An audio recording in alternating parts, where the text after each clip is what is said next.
Hello friends, welcome to Kongu Nila Soru. இன்றைக்கி பார்க்க போகிறது ஒரு பாட்டி காலத்து ரெசிபி தாங்க. ராகி சிமிளி உருண்டை. நல்ல ரிச் ப்ரோட்டீன், அயன், கால்சியம் உள்ள ராகி சிமிளி உருண்டையை எந்த அளவுக்கு சத்துக்கள் நிறைந்தது, அதை எந்த அளவுக்கு நம்ம எடுத்துக்கணும் அப்படிங்கிறத அந்த காலத்துலேயே எப்படி பிளான் பண்ணியிருக்காங்க. அந்த ராகி சிமிளி உருண்டையை எப்படி செய்கிறதுன்னு வாங்க பார்க்கலாம். சிமிளி உருண்டை செய்கிறதுக்கு ஒரு 300 கிராம் கேழ்வரகு மாவு எடுத்து போட்டுக்கிறோங்க. ராகி மாவு தான். ஸ்வீட் ஐட்டம் அப்படிங்கிறதுனால லேசாக உப்பு, ஒரு 1/4 லிட்டர் தண்ணியில் நல்லா கலக்கி விட்டுக்கிறோம். அந்த தண்ணியை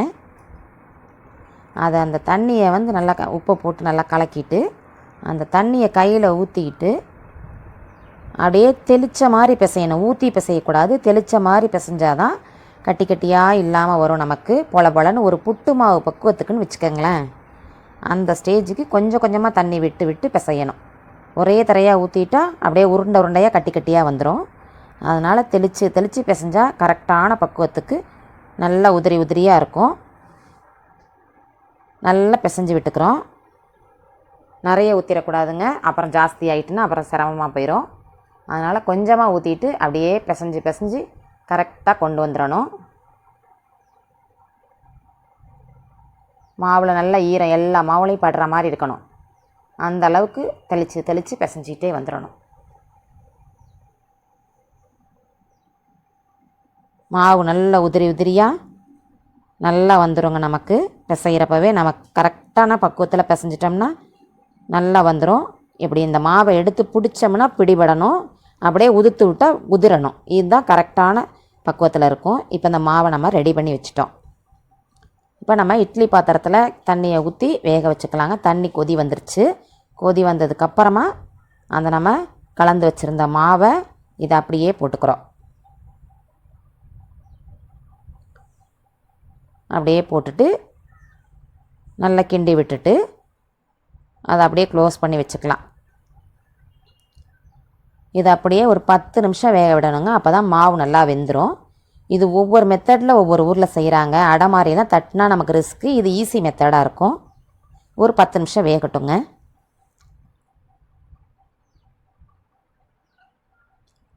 அதுக்கு இடையிலே நம்ம வேர்க்கடலையை வறுத்துக்கிறோம். ஒரு 100 கிராம் வேர்க்கடலை, தோலோடு வறுத்த வேர்க்கடலை தாங்க. கொஞ்சம் சூடு வந்துட்டால் நல்லா கிறிஸ்பியாக இருக்கும். அதனால் அந்த வேர்க்கடலையை நல்லா கருகாமல் வறுத்து விட்டுக்கிறோம். இதை மிக்ஸி ஜாரில் போட்டு ஒன்றும் பாதியமாக திருப்பிக்கணும். அப்போ தான் நல்லா உருண்டையில் முழுசாகவும் இருக்கும், பாதியாகவும் இருக்கும். இப்போ 1/4 கிலோ சர்க்கரையும் எடுத்து வச்சுக்கிறோம். இப்போ இந்த மாவு வெந்துருச்சாங்கிறத அப்படி எடுத்து இப்படி திரிச்சோம்னா அப்படியே உருட்டிட்டு வரணும். கரெக்டாக வெந்திருக்கும் 10 நிமிஷத்தில். இப்போ நல்லா உதுத்து விட்டுக்கணும். லேசாக ஒன்று கட்டி இருக்கும் அங்கங்கே. அதை எல்லாத்தையும் சரி பண்ணி உதுத்து விட்டுக்கிறோம். இப்போ இந்த 1/4 கிலோ நாட்டு சர்க்கரையை போட்டுக்கிறோம்.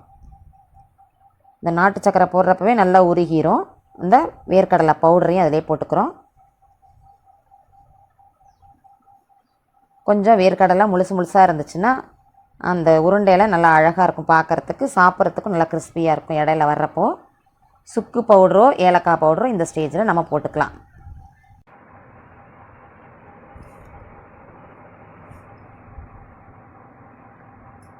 இப்போ தேங்காய் துருவல் ஒரு 1/2 மூடி துருவி வச்சுருக்கேங்க. அதை போட்டுக்கலாம். ட்ரெடிஷ்னல் இதில் அன்னைக்கே சாப்பிட்ற மாதிரி இருந்தால் தேங்காய் போட்டுக்கலாம். நம்ம வச்சு சாப்பிட்ற மாதிரி இருந்தால் தேங்காவை ஸ்கிப் பண்ணிடுங்க. ரெடி ஆயிடுச்சுங்க. நல்லெண்ணெய்யோ நெய்யோ விட்டுக்கலாம். அந்த சூட்லேயே நல்லா இலகி கொடுத்துரும். பிடிக்கிற ஸ்டேஜுக்கு வந்துடும் சிமிளி உருண்டை.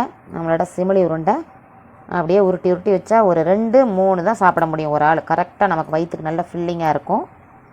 ட்ராவல் டைமுக்கும் எடுத்துகிட்டு போய்க்கலாம். நம்மளோட சிமிளி உருண்டை சூப்பராக ரெடி ஆகிட்டுங்க. என்னோடய வீடியோ பிடிச்சிருந்தா லைக் பண்ணுங்கள், உங்கள் ஃப்ரெண்ட்ஸுக்கு ஷேர் பண்ணி விடுங்க, கமெண்ட் பண்ணி எப்படி இருக்குன்னு சொல்லுங்கள், சப்போர்ட் பண்ணுங்கள், சப்ஸ்கிரைப் பண்ணுங்கள். நெக்ஸ்ட்டு ஒரு வீடியோவில் பார்க்கலாங்க.